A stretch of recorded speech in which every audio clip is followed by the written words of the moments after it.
কি অপূর্ব সুন্দর, তাই না? মানে চোখ ফেরাতেই পারছি না মনে হয়। বৃষ্টির ছিটাগুলো ফুলের উপরে রয়েছে, মানে ফুলের সৌন্দর্য আরও দ্বিগুণ মাত্রায় বেড়ে গিয়েছে। তো ছোটবেলার একটা কথা মনে পড়ে গেল। একটা সময় এমন একটা কৌতূহল ছিল, ছোটবেলা মার বোকা খেয়েছি অনেকেই নিয়ে, ঘুরে ঘুরে রোদ্রের মধ্যে দিয়ে ঘুরে ঘুরে বেড়াতাম। আর অনেকে মানে কুল খেয়ে, তারপরে আম খেয়ে, আমি সিজনে কুলের সিজনে ওগুলো খেয়ে খেয়ে বীজগুলো চারিদিকে ছড়িয়ে ছিটিয়ে ফেলেছে। আর তার থেকে অটোমেটিক চারা তৈরি হয়েছে।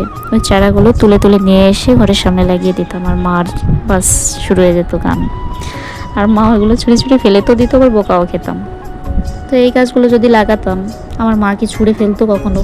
না ফেলতো, না বকতো, না কিছু করতো। বাস মানে তার থেকে আমার মনে হয় যে আরও খুবভাবে যত্ন নিত গাছগুলোর, জল দিত, আরও যা প্রয়োজন ছিল। তো তাই একা একা ভাবছি আর মনে মনে হাসছি একা একা। তো যাই হোক, সবাই ভালো থাকবেন। এই অবধি, রাধে রাধে।